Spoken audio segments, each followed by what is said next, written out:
मान लीजिए हमने कहा भी ऑटो में एक ही सवारी चलेगी एक बार में। अब एक परिवार से पति पत्नी और एक बच्चा अगर घर से निकले तो अब वो पति अलग ऑटो में बैठेगा, पत्नी अलग ऑटो में और बच्चा अलग ऑटो में। इसकी वजह से कई जगह से सुझाव आए थे कि ये थोड़ा सा इम्प्रैक्टिकल हो रहा है। तो चूंकि केंद्र सरकार ने भी इसके ऊपर कोई रेस्ट्रिक्शन नहीं रखा है तो इस किस्म के रेस्ट्रिक्शन हम भी हटा रहे हैं। केंद्र सरकार ने निर्णय लिया है कि रात को 9 बजे से सुबह 5 बजे तक एसेंशियल सर्विसेज को छोड़ के बाहर कोई नहीं निकलेगा। दिल्ली सरकार भी वो निर्णय लागू करने जा रही है।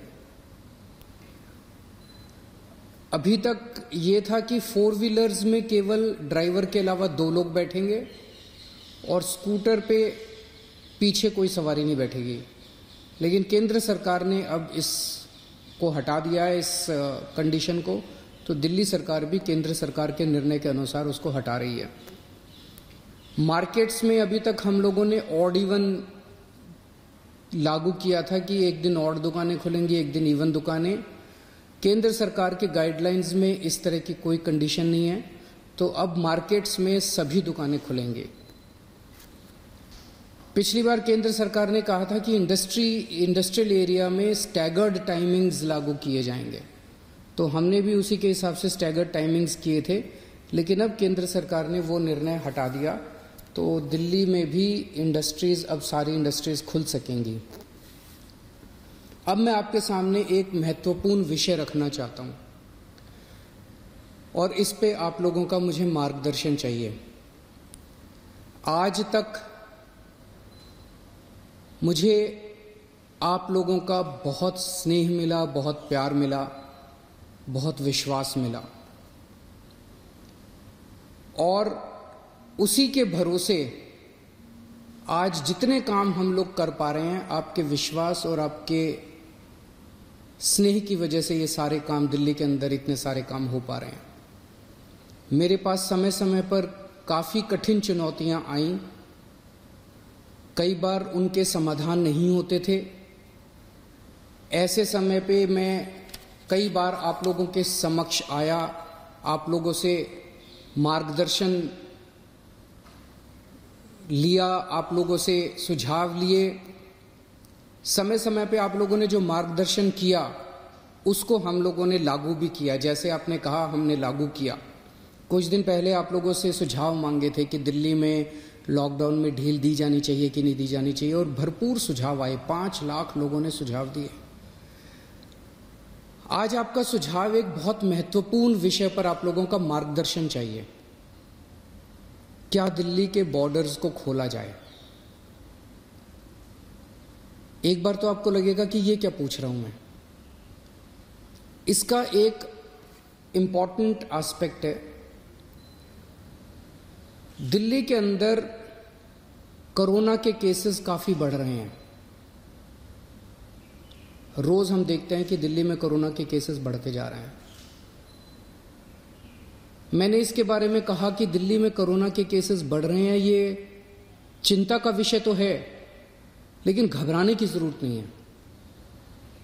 ये मैं इसलिए कह पाया क्योंकि दिल्ली के अंदर पिछले 5 सालों में आपकी सरकार ने दिल्ली के अस्पतालों में और स्वास्थ्य सेवाओं में खूब पैसा इन्वेस्ट किया है। खूब नए अस्पताल खोले, खूब नए बेड्स बनाए, खूब सारे आईसीयू खोले, खूब सारे मोहल्ला क्लिनिक बनाए, सारा इलाज मुफ्त कर दिया लोगों के लिए। पिछले 5 सालों के अंदर दिल्ली के अंदर अभूतपूर्व विकास हुआ है दिल्ली की स्वास्थ्य सेवाओं में। आज उसी की वजह से, जब कोरोना की महामारी की वजह से देश के और दुनिया के कई हिस्सों के अंदर उनकी स्वास्थ्य सेवाएं बिल्कुल ध्वस्त हो गई, कोलैप्स कर गई, आज दिल्ली में बढ़ते हुए केसेस के बावजूद आपका मुख्यमंत्री आपको विश्वास दिलाता है कि अगर आपके घर में कोरोना हो गया तो चिंता मत करना, आपके लिए बेड है, हमने आपके लिए बेड का इंतजाम कर लिया है। पिछले हफ्ते जब मैंने आप लोगों से बात की थी, अभी कुछ दिन पहले, मैंने आपको कहा था कि आज की, उस दिन मैंने कहा था 3-4 दिन पहले कि आज की डेट में दिल्ली में 2100 मरीज हैं, लेकिन 6600 बेड का इंतजाम है। और ये 9,500, 5 जून तक 9,500 बेड्स का इंतजाम हो जाएगा। 9,500 बेड्स, जबकि आज की डेट में मेरे ख्याल से 2300-2400 पेशेंट्स हैं आज। तो 2300-2400 पेशेंट्स के अगेंस्ट में हमारे 9,500 बेड्स का इंतजाम होगा। ये कौन से अस्पताल में कितने बेड खाली हैं, कितने वेंटिलेटर खाली हैं, एक तो है कि मैं वैसे ही हवा में बात कर लूं, लेकिन अब आपको ऐप के जरिए भी ये पता चल जाएगा। ऐप तैयार हो चुका है, उसको कल लॉन्च कर रहे हैं, कल सुबह उसको लॉन्च करेंगे। आप उस ऐप को डाउनलोड कर लेना और आपको पता चल जाएगा कि किस अस्पताल के अंदर कितने बेड खाली हैं। और अगर आपके घर में कोरोना हो तो आप वहां जा सकते हैं। लेकिन अगर हमने बॉर्डर्स खोल दिए तो पूरे देश भर से लोग दिल्ली इलाज कराने के लिए आते हैं। क्यों आते हैं? 2 कारणों से दिल्ली आते हैं। एक कारण कि दिल्ली की स्वास्थ्य सेवाएं आज पूरे देश में किसी भी राज्य से या किसी भी शहर से सबसे ज़्यादा अच्छी हैं। पूरे देश में सबसे अच्छी स्वास्थ्य सेवाएं आपको दिल्ली में मिलती हैं। तो पूरे देश भर से लोग इलाज कराने आते हैं। और दूसरा कि दिल्ली के अंदर सरकारी अस्पतालों में सब कुछ मुफ्त है। आपका 10 लाख रुपए का भी अगर कोई ऑपरेशन होगा तो वो भी मुफ्त है। तो पूरे देश भर से लोग यहाँ इलाज कराने आते हैं। जैसे हम बॉर्डर्स खोलेंगे, देश भर से लोग अपना इलाज कराने के लिए दिल्ली में आएंगे। जो आज मैं आपको कह रहा हूं कि 9,500 बेड्स हम लोगों ने आपके लिए रखे हुए हैं अगर कोरोना हो जाता है, जबकि आज दिल्ली में केवल 2300 पेशेंट्स हैं। ये बेड्स तो 2 दिन के अंदर भर जाएंगे अगर पूरे देश भर से लोग दिल्ली के अंदर आ गए। तो हमें क्या करना चाहिए? क्या बॉर्डर्स खोलने चाहिए या नहीं खोलने चाहिए?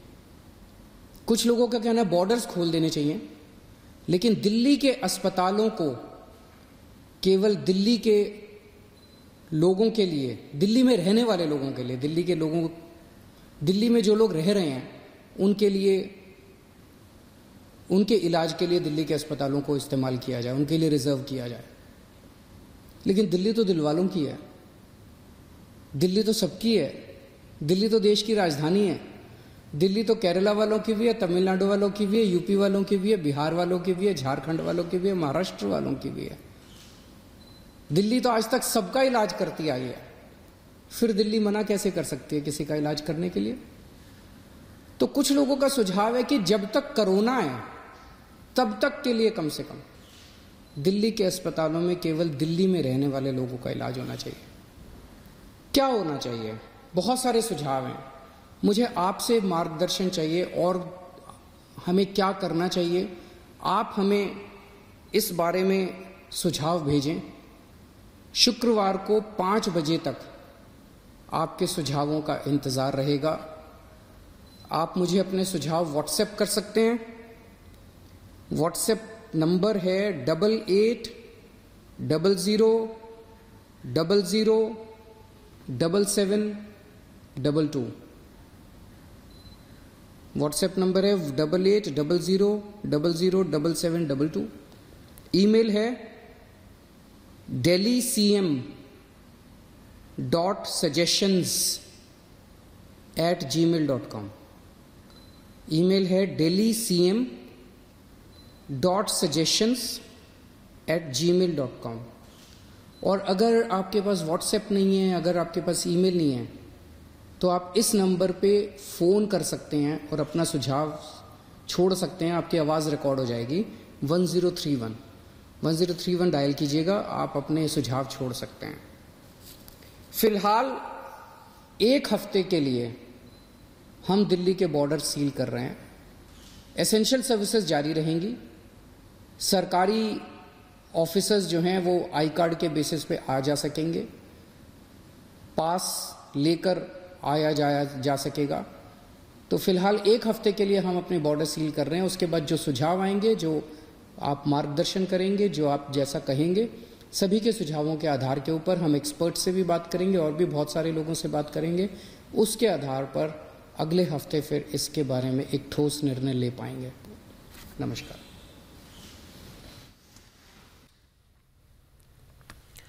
तो तो अनलॉक 1.0 को लेकर जो दिल्ली का मास्टर प्लान है उसको लेकर तमाम डिटेल साझा कर रहे थे दिल्ली के मुख्यमंत्री अरविंद केजरीवाल। कोरोना को लेकर जो स्वास्थ्य संबंधी सेवाएं हैं राजधानी दिल्ली में वो बेहतर है। लोगों से हमने इस बाबत सुझाव मांगे हैं और एक सप्ताह के लिए दिल्ली की जो तमाम सीमा है वो सील रहेंगी। दिल्ली के आसपास केवल जो जितने भी हॉस्पिटल्स हैं वो दिल्ली वासियों के लिए हैं और दिल्ली बॉर्डर खोलने पर तमाम जो सुझाव है जनता जनार्दन के उनको भी मांगा गया है। तो चिंता करने की जरूरत नहीं है, स्वास्थ्य संबंधी तमाम सुविधाएं बेहतर हैं।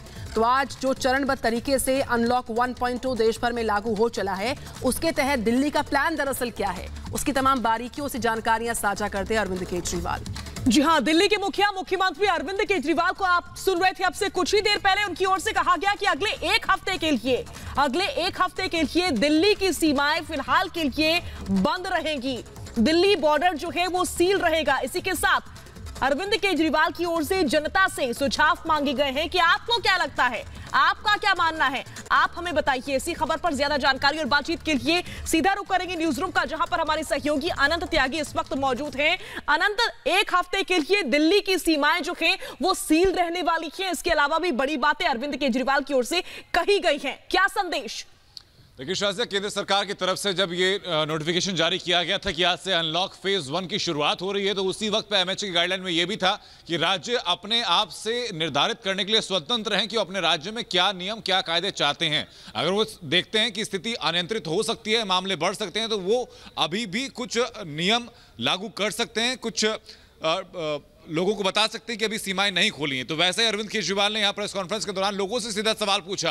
अरविंद केजरीवाल ने कहा कि हमारे पास पर्याप्त मात्रा में बेड है, 2300 बेड अभी मौजूद हैं और 5 जून तक 9500 बेड का इंतजाम हो जाएगा। यानी कि जो दिल्ली में फिलहाल मौजूदा मरीज हैं उन सभी को बेड की व्यवस्था हो सकती है। लेकिन चूंकि अरविंद केजरीवाल ने यह भी कहा कि चूंकि दिल्ली में स्वास्थ्य सुविधाएं सबसे बेहतर हैं, देश के अन्य हिस्सों से भी लोग आते हैं इलाज कराने के लिए यहां पर, तो अगर दिल्ली के बॉर्डर खोल दिए जाते हैं तो देश के अलग अलग हिस्सों से लोग दिल्ली में आएंगे अपना इलाज कराने के लिए और संभवतः उस वक्त पर जो दिल्ली के निवासी हैं, जो लोग दिल्ली में रहते हैं, उनके लिए दिल्ली सरकार बेड मुहैया ना करा पाए, स्वास्थ्य सुविधाएं उनको बेहतर ना दे पाए। हालांकि सुझाव लोगों से मांगा है, शुक्रवार शाम 5 बजे तक का वक्त दिया है कि आप बताइए कि इसमें ऐसी परिस्थितियों को लेकर लेकिन अनंत, एक सवाल यह भी है कि दिल्ली के तमाम अस्पताल क्या सिर्फ दिल्ली वासियों के लिए है? जो चरणबद्ध अनलॉक 1.0 आज से देश हो चुका है उसके तहत इस बात का भी जिक्र कि जितने भी अस्पताल दिल्ली में हैं वो दिल्ली वासियों के लिए। ये बिल्कुल मौजूद सवाल है। स्वास्थ्य सुविधाओं पर सबका समान हक होता है।